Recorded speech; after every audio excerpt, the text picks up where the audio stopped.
Boa tarde a todos, boa tarde pessoal, sejam bem-vindos a mais um Diálogos no Acervo. Estão todos me ouvindo? Deem um ok aí, por favor.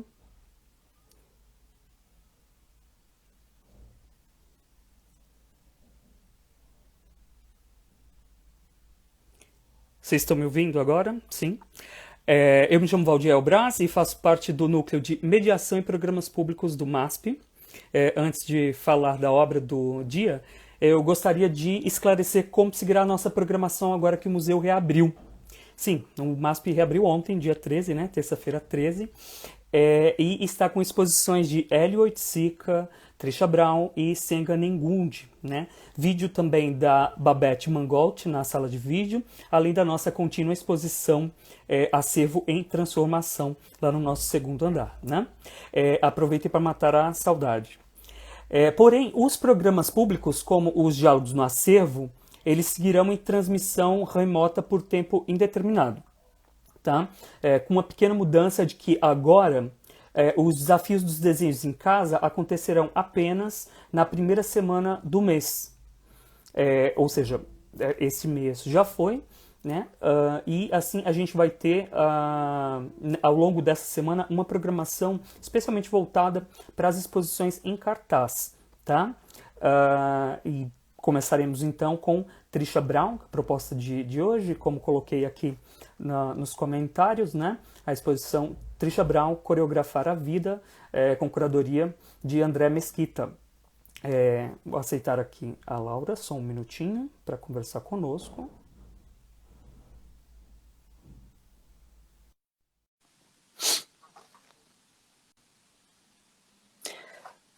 Lembrando que a gente desliga os comentários ao longo da fala, mas que a gente volta a abrir os comentários para ouvir as perguntas e os comentários de vocês depois que ela terminar, né? Então, para tirar algumas dúvidas, para comentar algumas obras e tirar dúvidas nossas aqui, chamo aqui Laura Cozendei, a minha companheira de setor. Boa tarde, Laura, tudo bem aí? Tudo bem, e com você? Tudo bem também. E com vocês todos, né, também. Vamos ver enquanto a gente está com os comentários aqui. Então, né, como o Val falou, eu estava aqui ouvindo antes de entrar, a gente agora está passando para uma nova série, uma nova série não, né, mas um novo formato para os Diálogos do Acervo, já que a gente não vai mais tratar das obras ligadas ao desenhos em casa. E nas próximas 3 semanas nós vamos trabalhar as exposições que estão em cartaz atualmente.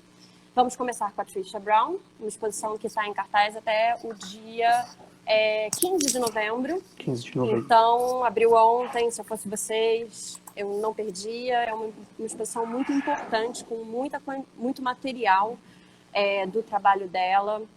Acho que é a primeira na América Latina nessa escala, então é realmente uma oportunidade muito especial, assim, de conhecer a obra dessa artista.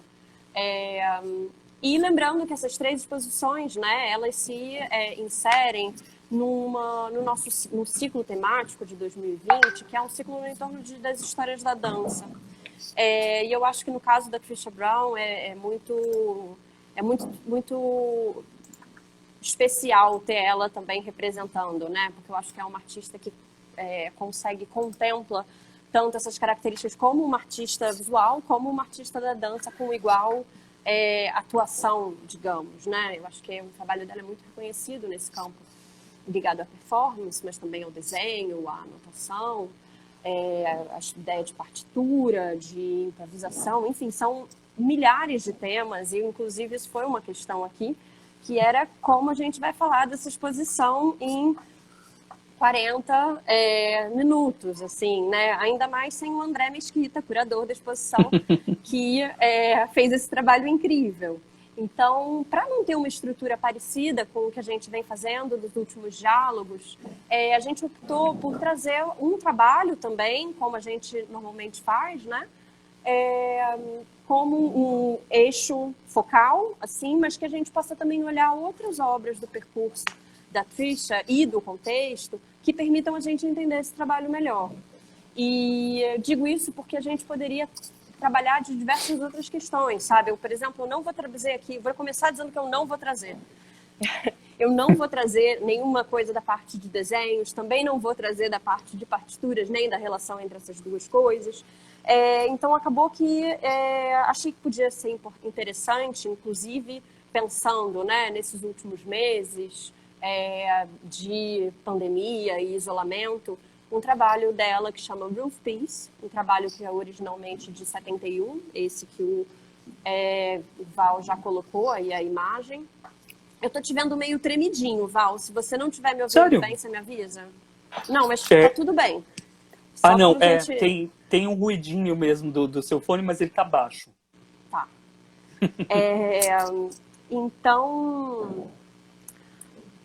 Então, assim, achei que seria interessante trazer esse trabalho justamente porque ele foi significado e ressignificado em diversos momentos, né?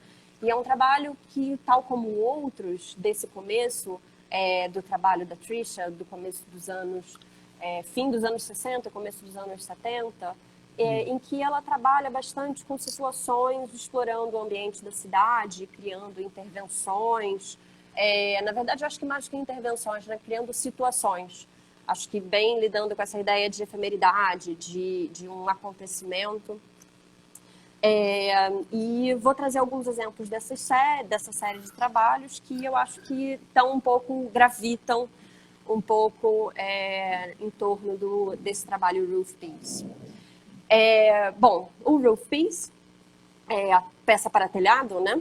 É um trabalho em que a Trisha articulou os performances dela, né, um grupo de performances, em vários telhados espalhados por uma região da cidade, região que é importante também, onde ela trabalhava bastante, que é a região do Soho, da West Broadway até Spring Street, se não me engano, na parte baixa de Manhattan.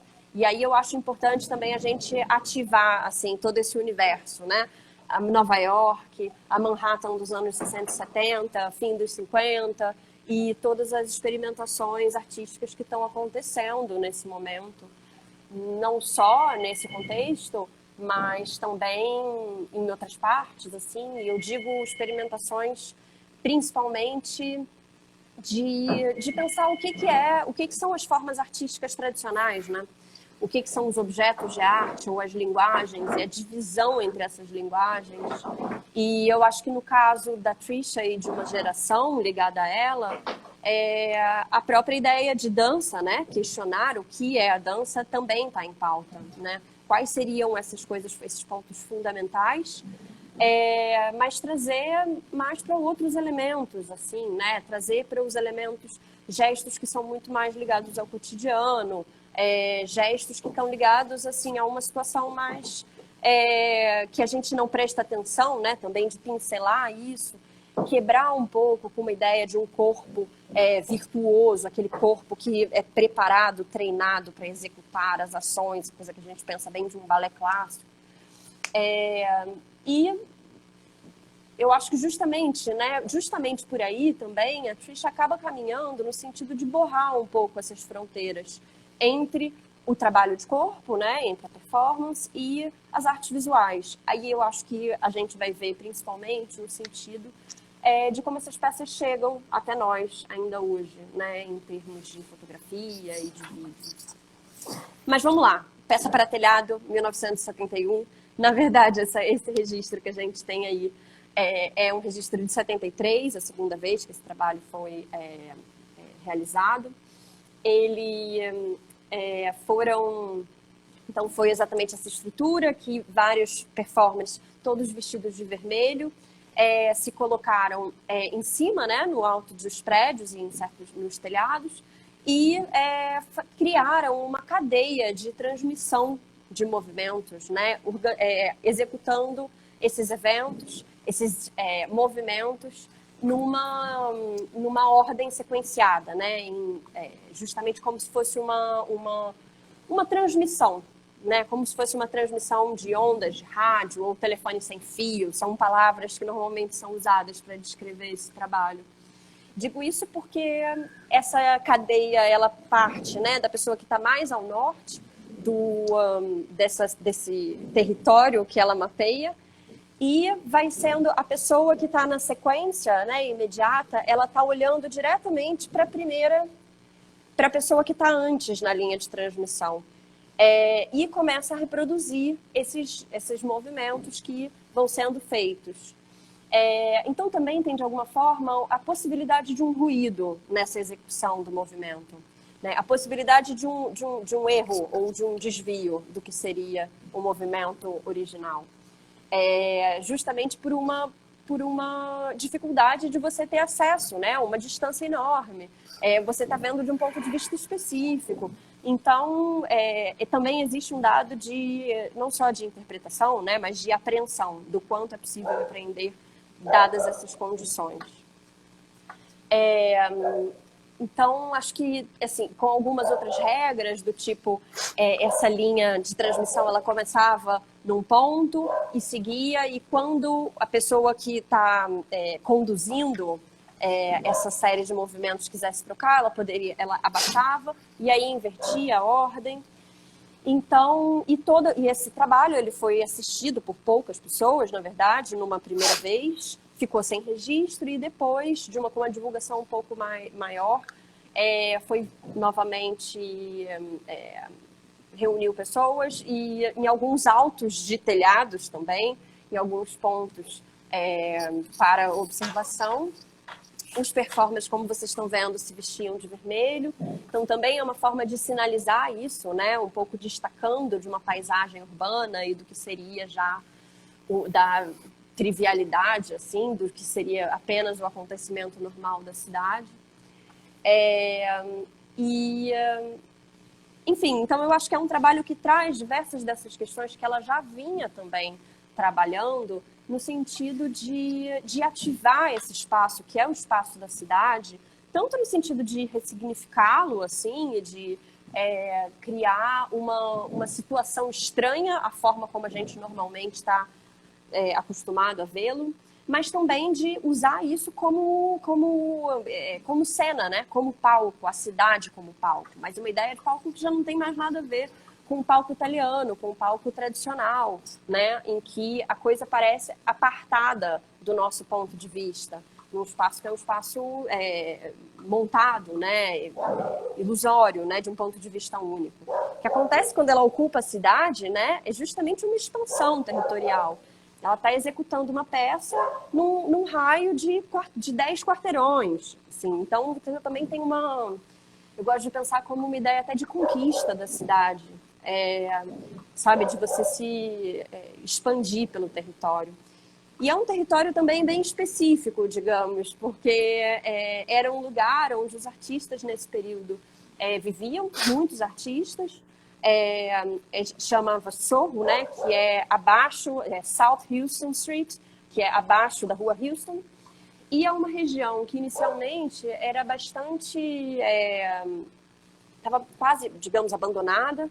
Era uma região da parte industrial da cidade, mas também com a modernização das indústrias, né? As indústrias acabam saindo de dentro do território da cidade, vão para as bordas.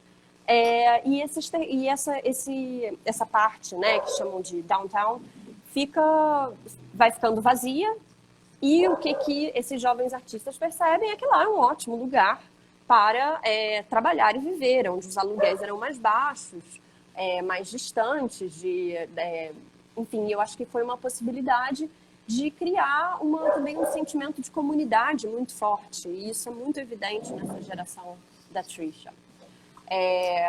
E digo de comunidade porque todos eles moravam ali, muito próximos, e quando eu falo eles, eu estou falando até de uma geração anterior, como dos artistas mais, enfim, como o Saul Lewitt ou a Eva Hesse, mas o próprio Richard Serra, e digo próprio porque ele também era envolvido em outra parte do grupo com a Trisha Brown, que ficou conhecido como a Judson Church. Eu acho que a gente até pode já passar para isso. Também nessa região, vários artistas dessa geração, desse grupo, começaram a frequentar um lugar, se apropriar de um lugar que era a Judson Memorial Church, uma igreja que eles começaram a usar como um espaço para, enfim, para tudo. Para justamente para experimentação, um espaço para eles poderem testar coisas que não cabiam em espaços tradicionais, institucionais de dança, né? De dança e de artes. Eu digo que é interessante a gente pensar que é uma igreja justamente por isso, né? Pela escala. É uma escala de nave de igreja, né? Acústica. E isso, um espaço vazio para uma geração de artistas que está querendo trabalhar justamente nesses limites, é o cenário perfeito. Então, esse coletivo, não sei se a gente chama de coletivo, mas acho que sim, é um grupo que se articulou em torno de várias ações, promovendo concertos, diversos concertos, né, eventos de uma noite. Dessa geração também o Steve Paxton, que trabalhou bastante com a própria Trisha, e a Lucinda Childs, a Yvonne Heiner, que também é uma pessoa bem, né, tem uma obra que também está bem alinhada nesse contexto. E fazendo uma série de eventos, né, e que congregavam esses interesses e essas experimentações, essa mistura de linguagens. Eu acho que isso é um dado também bem importante. Estava falando aqui de escultores, por exemplo, né, do Robert Morris, era um que também estava envolvido. E o próprio Robert Rauschenberg, que também... Então, esses outros artistas visuais também estavam envolvidos tanto nessa parte, né, de pensar os trabalhos, mas também da parte de objetos e de outros recursos. Então, foi um lugar, foi um espaço que permitiu, né, essa quebra com o espaço institucional da dança de uma forma muito significativa no começo dos anos 60, entre 62 e 64. Essa é uma imagem de um trabalho, de uma ação, né, que a Trisha fez com Steve Paxton, chama Lightfall, Queda Leve, em que ele está em posição próxima como de futebol americano, né, agachado, e ela inclinada nele, né, e é um trabalho também que eu acho que essa é uma outra coisa que foi bastante experimentada por eles, assim, essa ideia de queda, né, de levar, trazer esses outros movimentos, a própria ideia de gravidade, que são dados muito significativos da dança, se é que a gente vai pensar, né, como que um dado do corpo, né, e que eu acho que começa a ser explorado num limite, né, não somente na ideia de usar isso como uma forma de explorar mesmo essa potência do corpo.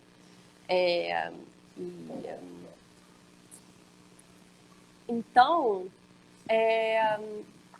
eu acho bem significativo a gente pensar esse caldo de artistas vivendo nessa região para voltar, né, depois para esses trabalhos que lidam em intervenções na cidade. Eu acho que seguindo um pouco essa lógica dos eventos, né, dos concertos que o Judson organizava, outros artistas também traziam, né, situações artísticas dessa forma, entendendo que a instituição de arte, o museu, né, o Museu de Arte Moderna mesmo, inicialmente ele não tem espaço para essas práticas. Eu falo inicialmente porque vai ser muito rápido também um processo de institucionalização, né? É uma resposta também que a instituição de arte dá.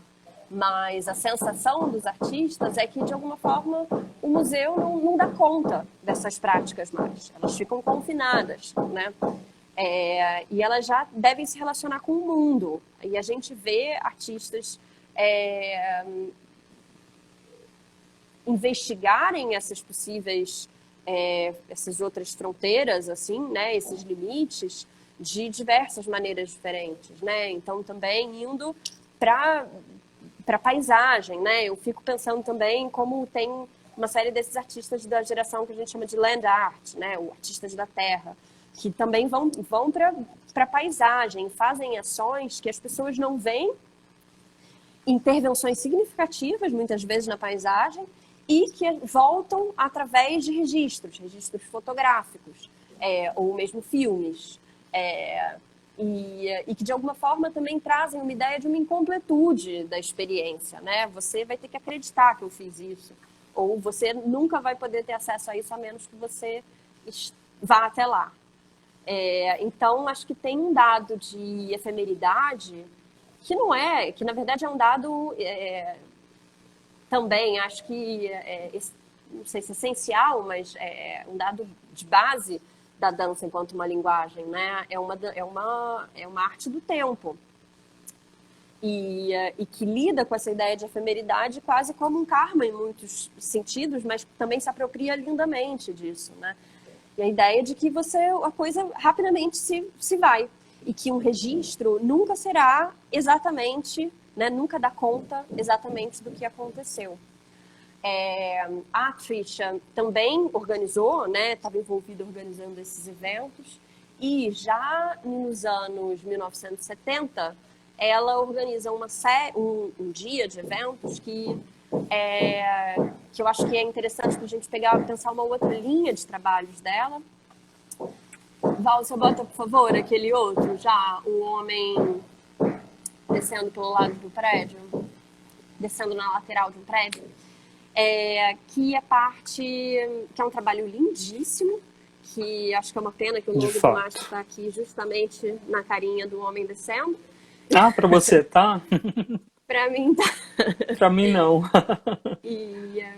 Mas que é um trabalho, assim, nesse dia, ela propôs 3 ações.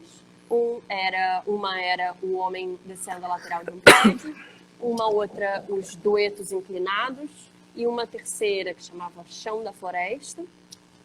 Esse primeiro, o homem descendo a lateral de um prédio, o performer, ele desceu justamente com equipamento de alpinista, né?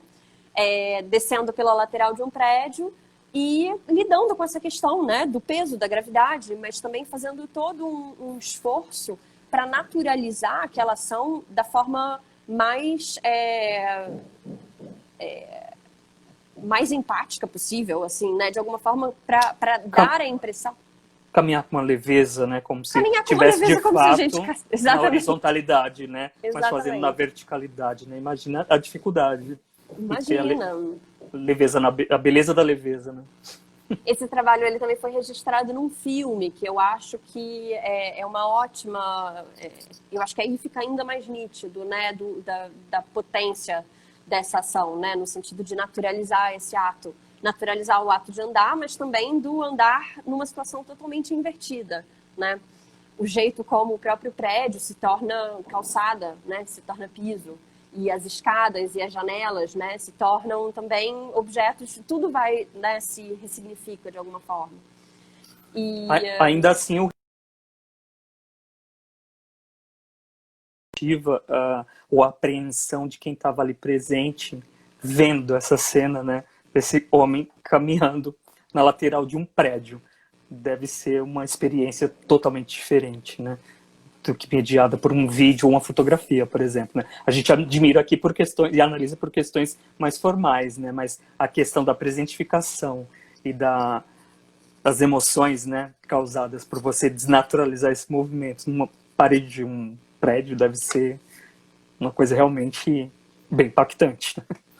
Não, com certeza. Eu acho que talvez até vendo, né, na presença, a gente tem uma outra sensação, que é até mesmo o efeito da sensação no próprio corpo, né? Também acho que a gente sente isso um pouco vendo os registros, mas vendo o corpo na nossa frente, né? Você entende o que eu quero dizer? De sentir, né, esse próprio esforço, né? É uma coisa que traz essa memória, que é uma memória matérica, né? Uma memória física. Sim. No caso, não é uma memória, é uma projeção de como isso pode ser. Mas eu acho que também tem uma coisa importante nesse trabalho, que é justamente um cuidado estético, né? Com a forma como esse registro é feito. Sim. Tanto essa imagem como o registro em vídeo.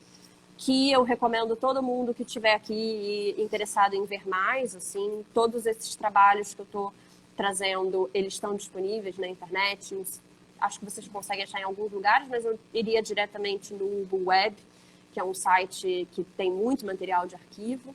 Lá tem várias peças da Trisha na parte de dança e todos esses registros estão lá disponíveis, tanto o Roof Piece como o Homem Descendo e acho que Duetos Inclinados também.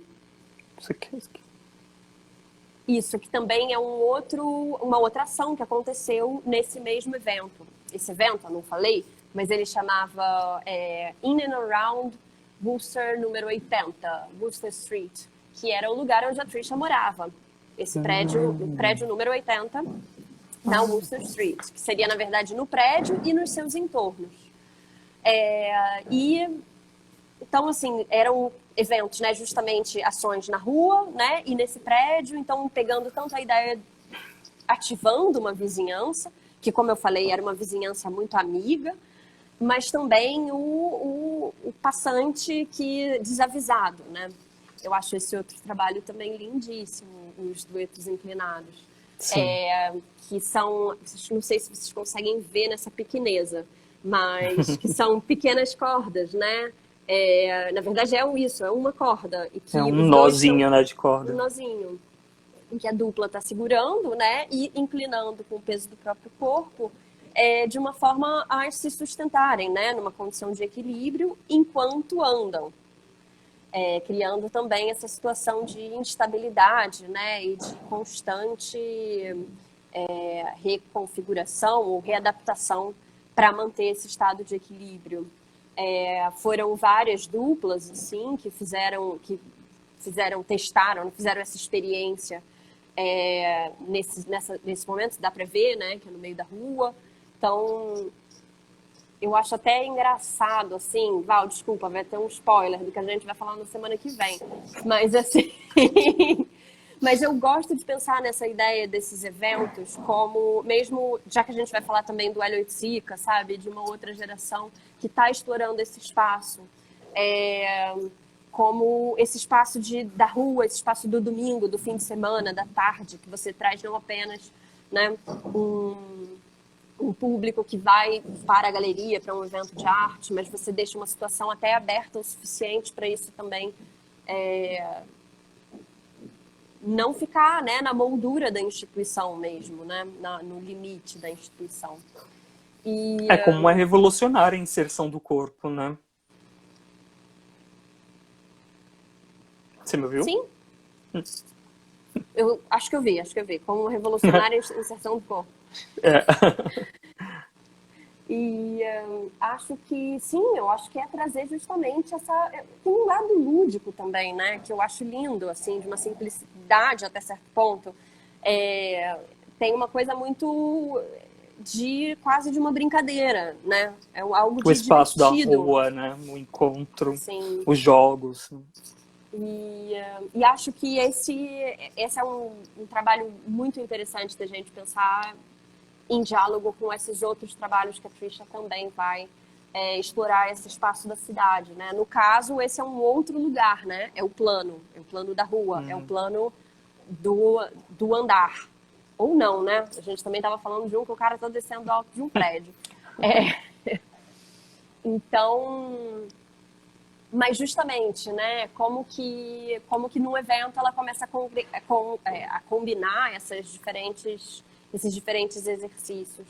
Desse evento você falou que ainda tinha o Floor of the Forest, é isso? Exatamente. Você quer que ponha neste? Quero sim. Esse também foi um outro trabalho que foi apresentado nesse dia, que é o Chão da Floresta. Eu não sei se dá para entender essa estrutura, né? Mas é uma estrutura suspensa, uma estrutura... Eu vou explicar isso. É um formato eixo, retangular, né? Exatamente. É como se fosse um cubo, mas retangular, né? Somente o esqueleto, né? Uma grade, né? Uma grelha, digamos. E em que nessas estruturas estavam penduradas diversas peças de roupa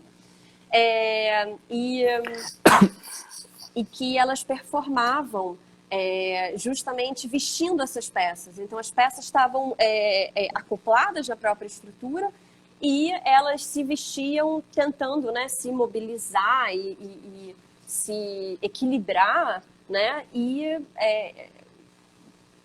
de alguma forma assim, colocar essa situação num desafio nunca antes vivenciado, né? Assim, inclusive... É muito legal isso, que é tirar um movimento tão rotineiro, tão prosaico do vestir a roupa, a gente tão naturalmente faz com tanta facilidade porque fazemos todo momento, e você invertendo a posição, né, tirar da verticalidade para colocar na horizontalidade, que desafio você coloca ali para os dançarinos, né? Porque é uma malha de cordas, né? Nessa estrutura de ferro, se faz uma malha, como se fosse até um tabuleiro, né? Uma malha de cordas. Dentro dessas cordas estão distribuídas as roupas, já como se fosse o corpo mesmo, né? Mas o desafio é fazer a coreografia até conseguir, com naturalidade, como você falou também, do homem andando na lateral do prédio, né? Como também tem a leveza, a naturalidade, a beleza da coreografia, dada essa situação também, né?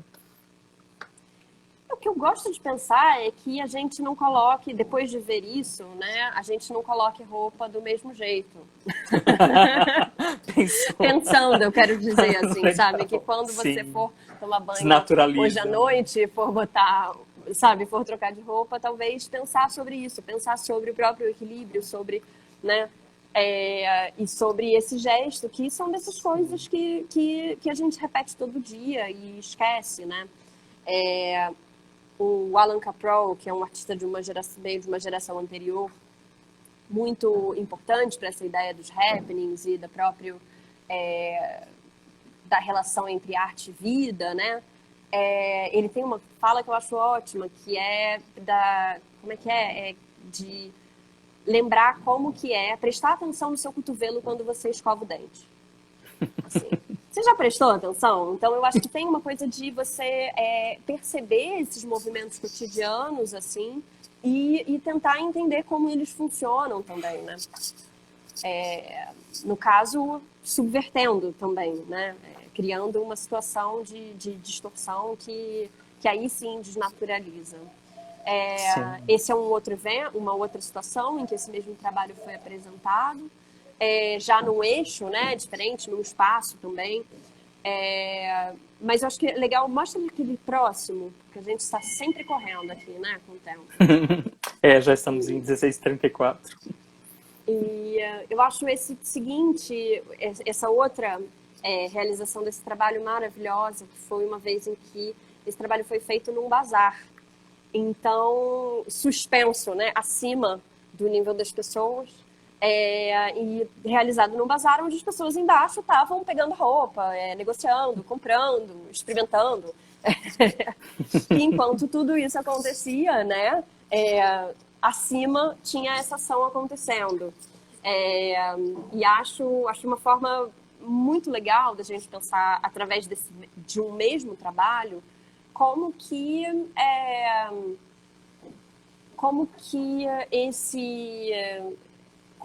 o lugar e o contexto onde um trabalho, especialmente trabalhos como esses, né, de criação de situações, acontecem, pode modificar totalmente, né, a relação do trabalho, o efeito, como que, de alguma maneira, eles respondem a esse contexto e também, enfim, criam efeitos distintos. E com todas essas forças que estão relacionadas, né, forças de relações simbólicas da instituição, políticas, sociais, enfim, contexto, né? E no sentido formal, como já aponta para um desdobramento do site específico mesmo, né? Porque por mais que seja um lugar onde ali está sendo trabalhado para a venda das roupas, a roupa seja um signo já do lugar, ela não necessariamente está presa ao lugar, né? Algo que poderia ser mobilizado, né? Já aponta talvez para outros conceitos, embora, né, tenha um desdobramento aí do pensamento formal do site específico, né? Ela é muito experimental nesse sentido. Né? Eu acho que isso é muito rico para a gente pensar esses trabalhos, né? É a ideia de um site específico, né? Da especificidade de um espaço, né? De um lugar. Quais são as características que ele tem que fazem dele tão próprio, né? e como um trabalho poderia ir responder apenas a esse lugar específico. Muitas vezes a gente pensa ele num sentido arquitetônico, né? Quando, Sim. na verdade, um site, a ideia de incorporar o que há de próprio no local, no contexto, no espaço, né, onde o trabalho acontece, pode acontecer de diversas formas, né? Comentando diversos outros elementos. A gente não poderia dizer que esse trabalho é site-specific porque ele não foi concebido para esse lugar, mas quando colocado nessa situação, ele ganha, né? Ele ganha toda uma outra camada, né, de relações. Sim. Inclusive por essa questão de já não ser mais exatamente um espetáculo, né? Assim, uma performance vira uma coisa em que tem outras coisas acontecendo ao mesmo tempo. Uma coexistência, né, de ações. E, enfim, eu acho essa situação maravilhosa. Mas principalmente para isso, para a gente pensar como que... E eu acho que os trabalhos que lidam... o próprio nome, né, esses nomes que a Trisha dá para os trabalhos, né? Então, a peça para telhado, uma peça para ser executada em telhados, né? Uhum. Acho que tem também existe uma resposta a um contexto, a uma arquitetura, a uma paisagem, mas também existe a possibilidade de remontagem, né? Essa, por De um exemplo, trabalho. Não, um amor eu estava Prendal falando Stars. até eu estava falando da peça para telhado Não, daquele sim, que sim. começamos. Mas Sim, esse sim. também é um trabalho que eu acho que reflete muito essa experiência da própria arquitetura, né, da cidade. E é muito engraçado, porque ao mesmo tempo que funciona visualmente de uma maneira incrível, né, enquanto foto, né, a gente nem vê que tem uma corda pendurando ela. Acho que tem esse efeito que é totalmente visual. Também acho que ela está em diálogo com diversas outras questões que estão sendo colocadas pelos artistas na época, sabe? De pensar esse ambiente da cidade enquanto uma paisagem mesmo, uma paisagem urbana, e de entender esses elementos como quase escultóricos, né? Como quase monumentais. Quando eu vejo essa caixa d'água, eu lembro muito daquelas séries de caixas d'água feitas pelos fotógrafos, pelo casal como é que é? Ernst? Eu também não lembro o nome agora. Becker. Sim. Nome difícil. Hila Burns. E eles que fazem uma série, né, de caixa d'água, um estudo de uma tipologia de caixas d'água, ou de muito massa. silos, né, de silos de caixa d'água, enfim, diversos desses elementos que se tornam estruturas do mundo industrial, né, do mundo urbano, de uma cidade de certa escala, e que a gente acaba também naturalizando. Então, incorporar esse tipo de cena, né, como parte dos trabalhos, também é um dado, né, que eu acho que é muito revolucionário nesse sentido. Sim. A playlist, você quer que eu coloque também? A próxima na ordem seria playlist, pode ser? Pode botar, eu acho que são... Essa daqui ainda era daquela do Bazar. Essa é bem bonita também, né? Desculpa, achei que era essa. Essa foto é linda, é verdade. É linda. Tem até a menina escolhendo um casaquinho. Sim, dá pra entender até melhor, né? Eu prometi colocar a plane, mas não é muito fácil aqui mexer com o rolo de fotografias. Acho que mas só esta. Então, para fechar, essa série dessas 3 imagens que a gente estava mostrando antes, era uma série que a Trisha chamava de peças de equipamentos, né? E eu acho que é importante a gente pensar como que são gatilhos, né? Esses dispositivos. Então, você diz as 3 do evento. As 3 do evento. A corda do alpinista, ou essa corda, né? Ou essa estrutura, que são coisas, são dispositivos, são gatilhos que fazem com que essas ações, que ancoram essas ações, né? É verdade, tem o mesmo signo que amarra, né? O mesmo signo que amarra. Que legal. Elas têm algo em comum, né? Nesse sentido. E de pensar uma peça que não é somente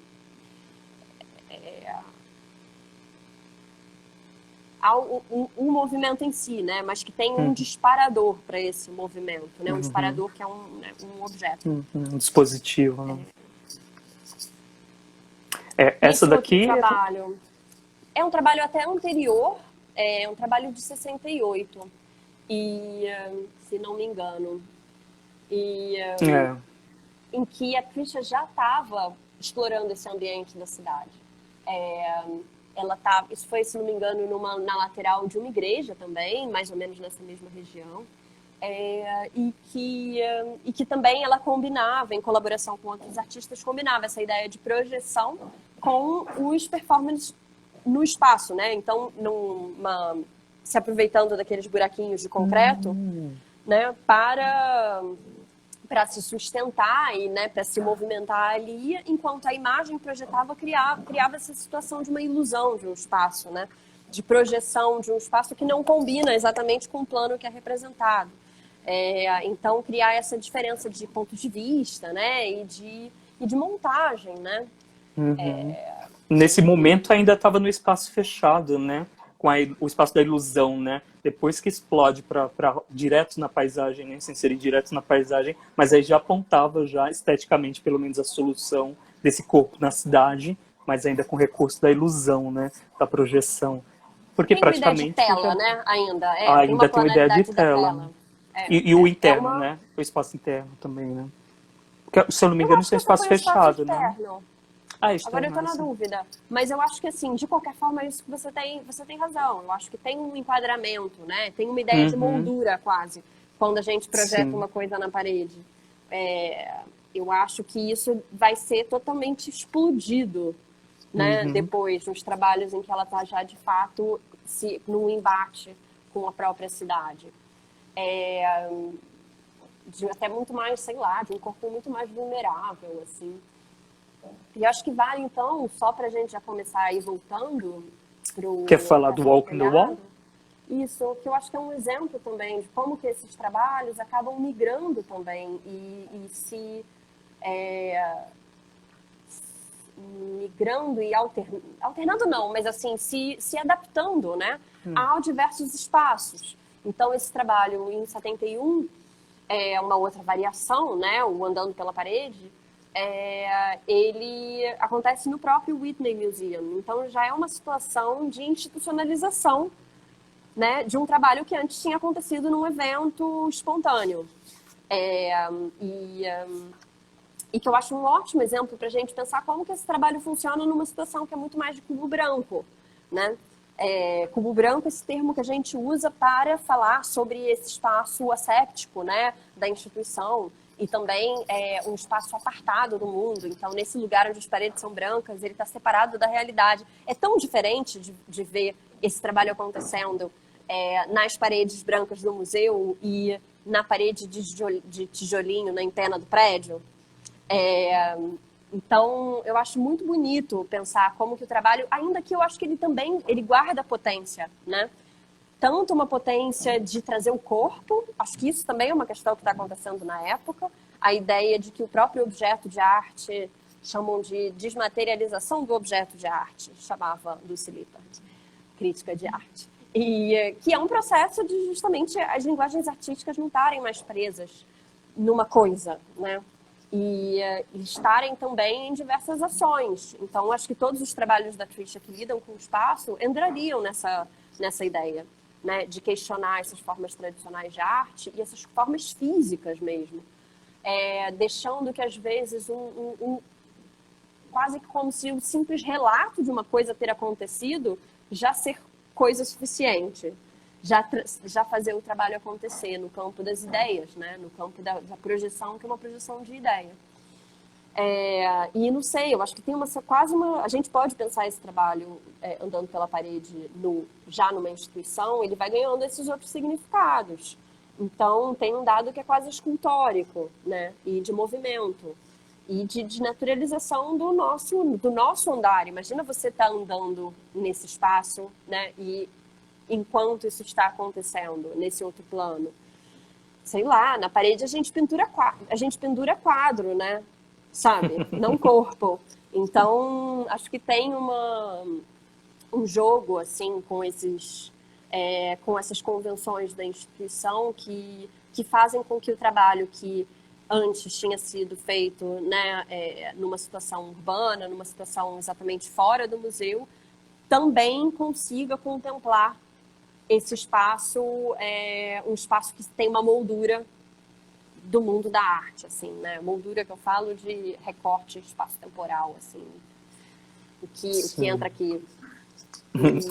O tempo está correndo, você quer voltar para o rooftop? Quero. Pode ser? Então, voltando para o roof piece, para o peça para telhado, justamente pensando nesses outros trabalhos que ela tinha desenvolvido nesse mesmo período, nesse trabalho de 71, e eu estou falando aqui de trabalhos que aconteceram entre 68 e 71 e 73, eu acho que ele traz exatamente, eu acho que aqui ela está quebrando mesmo essas fronteiras, né, e essas escalas. É um trabalho que está se apropriando do espaço urbano, está incorporando todos esses elementos arquitetônicos, todas as caixas d'água, sabe? Os próprios telhados. Não, volta lá para o outro. O skyline, sabe? Nova York é uma cidade que é conhecida por isso, né? Pelos prédios e justamente por esse traçado. E a gente vê aqui, né? Não sei se vocês conseguem ver um pontinho mínimo vermelho do lado da caixa d'água da esquerda. Mas uma segunda performer, né? Uma segunda performer. E eu acho que dá para ter um pouco essa noção de escala dessa situação, pensando até mesmo... Nossa, isso é difícil até de registrar, né? Esse trabalho foi registrado pela Babette Mangold, que é uma cineasta que trabalhou muito próxima da Trisha, fez belíssimos trabalhos junto com a Trisha, inclusive um deles está no MASP também, nesse exato momento, na sala de vídeo, por favor. Vejam tudo isso ao vivo. Exatamente. E o Roof Piece, ele acaba chegando, né, pra gente nesse sentido. Ele chega como imagens que nunca dão conta de mais do que 2 ou 3 da linha de transmissão, através de vídeos que, né, ela faz muitos planos, assim, né, com as pessoas, como eu vou dizer, de frontais, e também com uma situação mais ampla. Imagens e instruções. Então eu trouxe também aí, Val, vê se você acha o mapa, o convite, que tem o mapa dos prédios. Este aqui? Que era, né, o cartaz, né, a chamada para esse evento, que justamente mapeava os prédios por onde a ação passava, né, essa linha de transmissão, e mapeando também exatamente os números. Então é quase que uma partilha, né, para quem quiser acompanhar isso, já sabe por onde isso vai passar. Mas tem um detalhe. Aí tem um detalhe, justamente, partindo da West Broadway, é que eu acho que é bonito de ver isso, como isso funciona como uma peça gráfica e como um mapa ao mesmo tempo, sabe? Mas é isso, é um mapa para quem quiser acompanhar. Você também tem uma coisa democrática, né? De que qualquer um pode ver se você consegue subir no alto de um telhado. Mas você tem que subir no alto de um telhado, né? Você tem que ter acesso, não deixa de ser Então, eu acho que tem essa questão de acesso ao trabalho e de ponto de vista que é super forte. É um trabalho que você nunca consegue aprender por inteiro, né? É impossível. Você pode juntar essas perspectivas, né? Você pode até juntar tudo isso e criar essa imagem, mas ele é justamente... impossibilita essa ideia de que você vai assistir uma peça e ela vai estar acontecendo diante de você, com começo, meio e fim. Além dessa ideia, né, de que ela está dialogando com diversas outras questões, né, da história da dança, essa própria ideia de replicação do movimento e de reprodução como uma coisa que também... de uma cadeia de transmissão, mas que também faz parte da própria didática, né? De você aprender movimentos, né? Através do copiar. mas adicionando esse acaso, né? Essa dificuldade que é a distância. Sim. O que Tudo eu acho bem que é da interessante... gente... desculpa. Sim. Vamos terminar só mostrando essas duas outras versões que esse trabalho também teve. Então, a gente estava vendo as fotos de 73, mas esse trabalho também foi refeito pela companhia de dança da Trisha Brown em 2011. Não, antes aquele outro. Tá. Na Highline, que é É o isso? antigo elevado, né? Pode ser esse. Mas que eu acho que já dá para ter noção, né, de como que é um cenário muito parecido, mas já era numa outra região da cidade. Na região que hoje em dia estão concentradas a maior parte das galerias de arte, assim, do mundo da arte. Tem essa vista também. Exatamente, essa eu acho boa, porque dá para ver como que isso se relaciona justamente com essa interferência, né? A Highline era um elevado que eles transformaram num jardim suspenso. E toda essa ação foi realizada no entorno dessa via. Então também tem esse ponto de vista, né? E tem esse contexto, o contexto da arte. Eu não estou dizendo que não tinha isso anteriormente, né? Exatamente, nos trabalhos em 71 e 73 já é um espaço, já é um lugar da cena artística. Mesmo em 73, já estava começando um processo de gentrificação fortíssimo dessa região do Sorro. Assim, esses terrenos já estavam sendo valorizados, as galerias de arte já estavam chegando lá, os espaços independentes pipocando. Então, já estava começando a ter uma valorização, inclusive pelo mercado de arte, e logo na esteira chega sempre o mercado imobiliário. Então, acho bem curioso pensar esse trabalho já enquanto uma performance inserida num discurso da arte contemporânea, sabe? Sendo reencenado nesse outro espaço, nesse outro lugar, né? Nesse território das galerias. E, por último, em 2020, a companhia da Trisha Brown teve diversos eventos cancelados, como todos, né? E pensando nessa situação nessa condição de isolamento, eles muitas vezes morando em lugares separados, né? Em cidades, em países distintos, e começaram a pensar, a fazer exercícios e acabaram fazendo o Roof Piece numa versão adaptada, uma versão para tempos de isolamento, que eles chamaram, no fim das contas, que é uma versão de apartamento, né? Uma versão de interior. E que eles fizeram no encontro através de Zoom, né? Mas poderia ser qualquer outro canal desses. E numa situação em que aí você tem que também adaptar as regras do jogo, né? Então tinha sempre uma pessoa que ficava no eixo, né? Como se você coloca o alfinetinho e a tela fica fixa. E a pessoa que começa a linha de transmissão sempre ficava ali.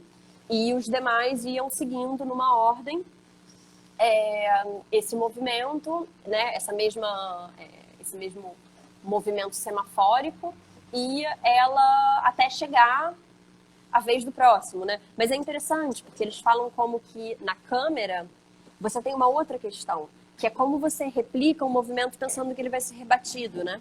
A gente se vê sempre ao contrário. Então, pensando no efeito, você também tem que levar isso em consideração na hora de fazer. Enfim, são várias outras variáveis que levam... O que eu acho de muito rico da gente pensar isso é pensar como que um trabalho, né, pode responder de formas muito diferentes, tanto em mídias como em contextos, né? Como ele acaba se ressignificando e pode ganhar outras potências, né? No caso, eles estavam convidando as outras pessoas, né? Quem quisesse para fazer a sessão juntos. Então, acho que é uma coisa até que, tipo, como que a gente pode fazer isso? Como que a gente pode lidar com outras linhas de transmissão, né? Imagina, conexão, não deixa de ser um problema de ruído. Imagina se alguém ficar travado ali na câmera. Tem que improvisar também. Tem que improvisar também, assim. Ou então você fica sustentando, né? Acho que acaba colocando outras variáveis que são variáveis dessa própria mídia, né? São linguagens diferentes, né? Ela vai colocar desafios diferentes. Quer que eu volte na principal para a gente ver se a gente consegue responder, nem que seja 2 perguntinhas? Vamos tentar? Vamos. Vamos, abre aí. Me ajuda a encontrar aqui.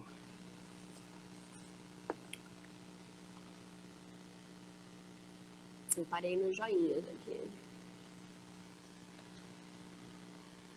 Enfim, então eu acho que vale também chamar todos para ir ao museu, para assim, se planejem também, acho que isso atualmente é importante, planeje sua visita, mas para poder ver esses trabalhos, né, como um todo. Eu acho que a exposição, como eu comecei falando, eu estou fazendo um recorte aqui bem específico da obra da Trisha, e a exposição é muito, muito, muito rica para conhecer, assim, diversas outras partes, assim, do trabalho dela, ver os desenhos, né, aqueles desenhos têm uma escala incrível. Uma oportunidade única, né? Uma oportunidade bem única mesmo. Então, na verdade, a gente está aqui tentando pegar um trabalho como um disparador para pensar como que essa proposta, né, como que essas experiências, esses exercícios ainda podem ser ressignificados, né? Quando a gente pensa esse dentro e fora, essa relação com o espaço da cidade. Acho que essas coisas nunca saem da pauta. Exatamente.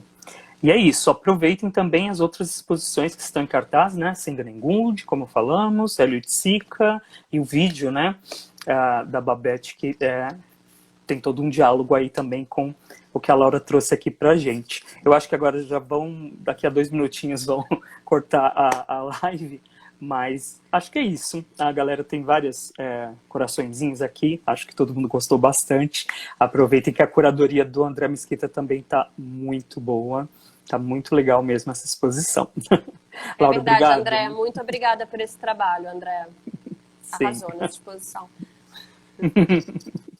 Obrigadão, Laura. Semana Então, que vem nós até a próxima. teremos Hélio Oiticica como o spoiler da Laura e aí um spoiler do Ben. Vai ser bem legal também. A gente inverte os papéis na próxima semana. Laura, até semana que vem. Obrigadão. Beijos, obrigada, boa tarde. A todos. Tchau, tchau. Tchau, tchau.